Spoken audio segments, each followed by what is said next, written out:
Hello everyone, B1B Flyer here again. Welcome to the second video in my From Blister to Battle series. This time we're going to be looking at getting our miniatures prepared for assembly by removing flash and mold lines. This isn't a required step, you don't have to do this. However, when you paint a model and you have a big old seam line or part of where the casting marks end up showing the paint or the dry brush or a wash will settle into it, it's really going to be noticeable. So I'm going to show you how to remove those from metal as well as plastic, and I'm also going to talk about a couple things involving lead. These chances are, if you play Battletech and you end up buying some metal miniatures, you're going to run across a lead miniature, or at the very least a hex base from time to time if you use metal hex bases. So the first thing we'll do is we'll start with this metal stooping hawk. I've just taken him out of the blister. I haven't done anything to him at all, and I want to show you some of those things to look for right when you get a new metal miniature. So just take a look at it overall. The first thing I noticed on this one actually is that it is a pretty good cast, but the hex base itself that's built into the feet is actually uneven. I'm showing you a straight on level. You can see it's actually got a bend to it. So what I'm going to end up doing is taking some pliers and straighten that out. I'm not going to do that on the video just for safety's sake, and it's really going to take some tweaking, but this is a great candidate for me to put some putty into it and give myself a good area to glue down. I might even trim some of it up and give myself a little bit more surface area to adhere this model to. But the very first thing after that that you would probably notice are these extra venting areas where the metal has to come out somewhere during the spin casting, and these little venting vents are where that excess metal goes so that the mold doesn't get too much metal in it. So I'm looking for those, and I like to take my knife and pick them up just to make sure I see where they are. But all I'm going to do really is just take my knife and trim those away. They come off fairly easily. I'm working on a paper towel. I typically do that anytime I'm working with metal just because I don't like metal shavings getting all over my work area. I guess I could go into the garage or somewhere else, but you really need some good light to remove mold lines. That's something I recommend for everyone. But you can see there's some mold lines here on the side of the leg. Hopefully these show up on the camera. All I'm doing is a nice light scraping motion with this new hobby blade. It's very important that it's sharp. If it's dull, you can end up slipping more, and actually you're more likely to hurt yourself. And I know I'm cutting towards myself, and we all learn don't do that, but you can scrape away. Just do whatever you're comfortable with. There are some tricky ones on this model. You can see here's one that might get missed easily. This is the foot and where the seam met up, but this is all excess metal right here. This one I am cutting away from myself, but of course I'm going towards my fingers. But you can see that as I start to work it away, that is all extra and unnecessary. So that little area is going to need to get cleaned up. We'll come back and file that because we want it to look like this other section here on the foot. You can see it even has a bit of a buildup from the hex base there. This is again why you want a sharp blade.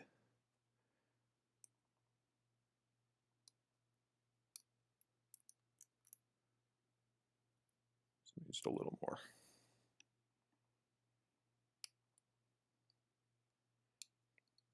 Okay, we'll file the rest of that. Some of the other areas that are tricky for a lot of people are areas where there's tight clearances. So in between the hips here, that's another common area for seam and mold lines. One that I noticed too that's going to be tricky to get is if I can get a view on the camera here. It's right behind, there's the armor detail, and then there is a seam that just runs maybe a couple millimeters behind it. So that's going to involve a curved blade. This is my curved blade here. And the reason I need to use a curved blade is because the straight one I just can't get an angle in there.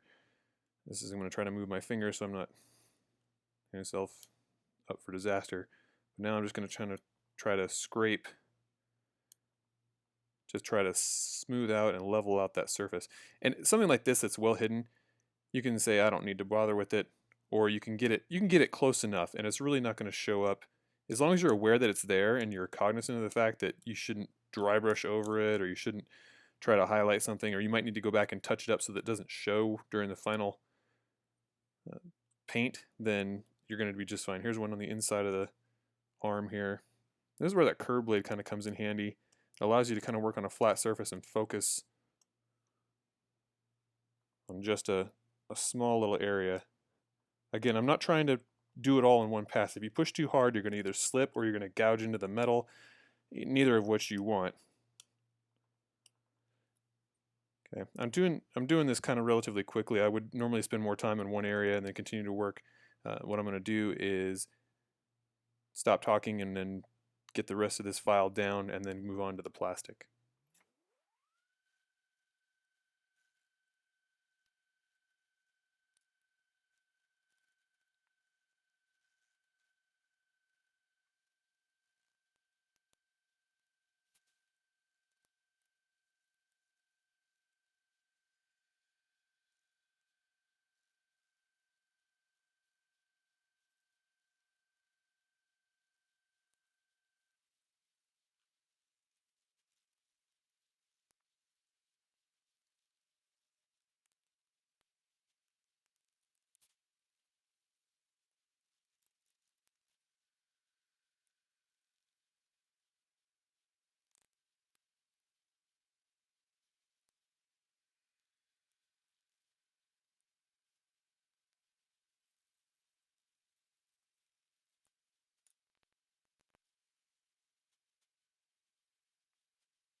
As you can see, I left quite a bit of filings and shavings. This is where I want to talk a little bit about lead and lead safety.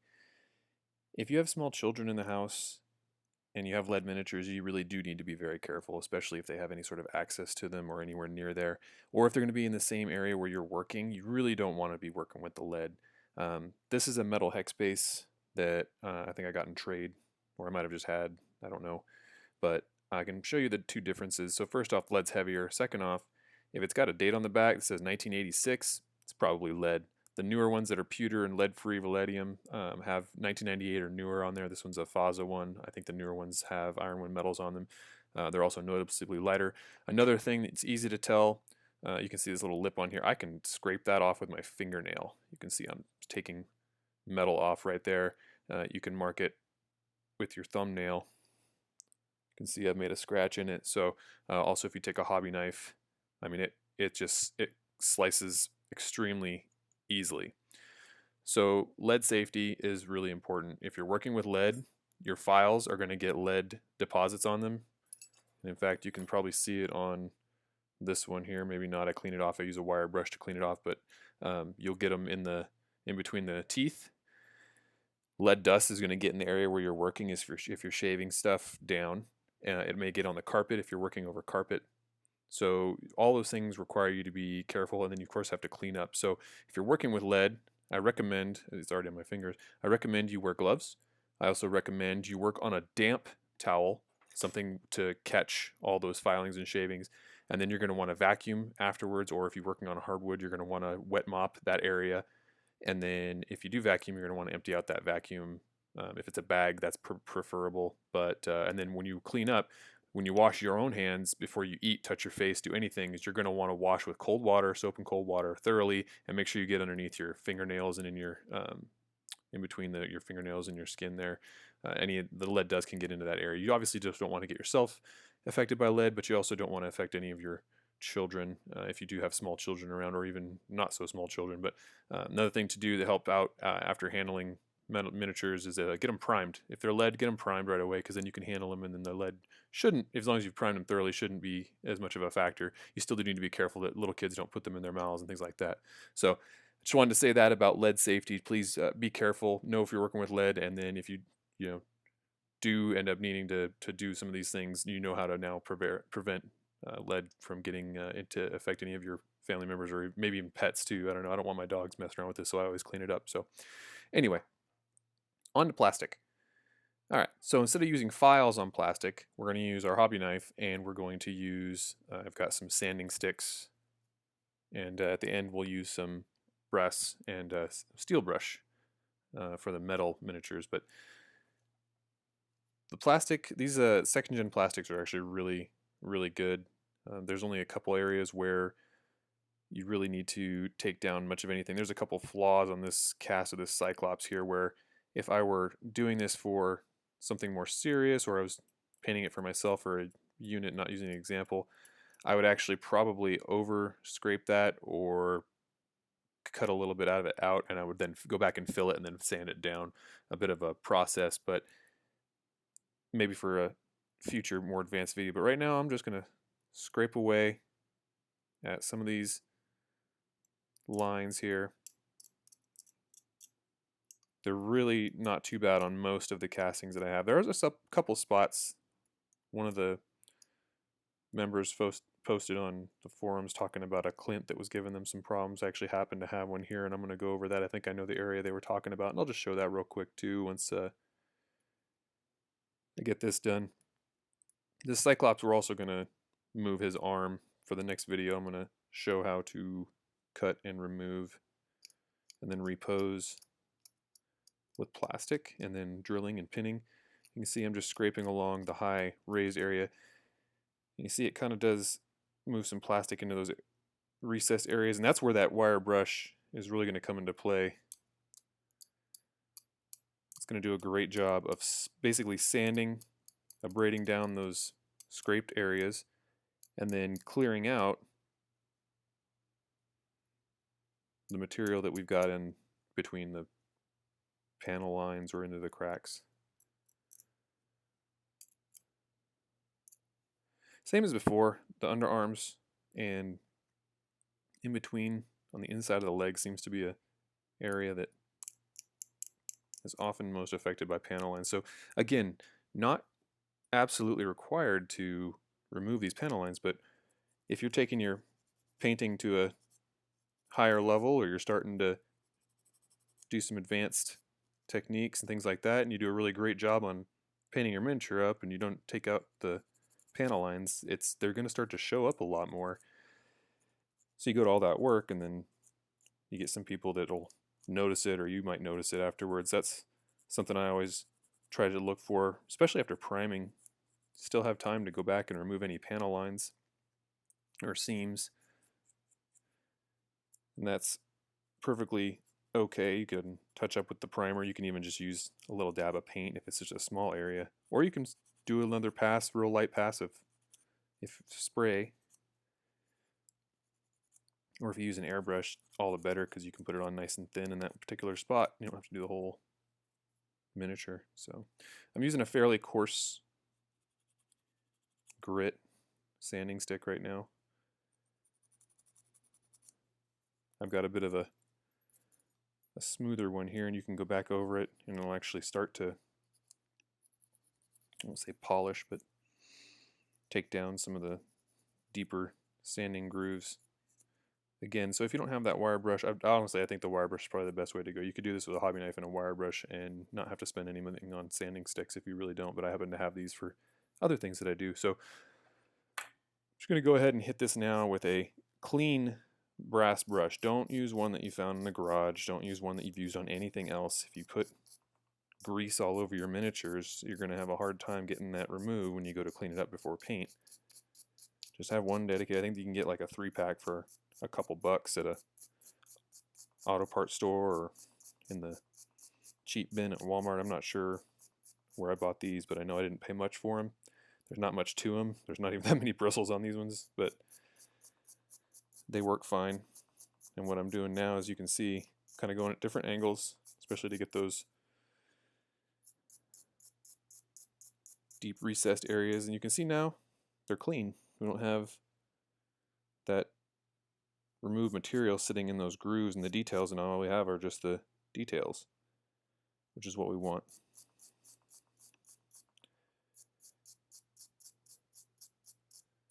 I didn't wire brush the metal one, but I will with a steel brush. You could use brass if you want, but the steel on the pewter is a little more aggressive. You can also do this on a lead miniature. Again, if you do, just make sure you're careful of lead, but I'll come back to this real quick here.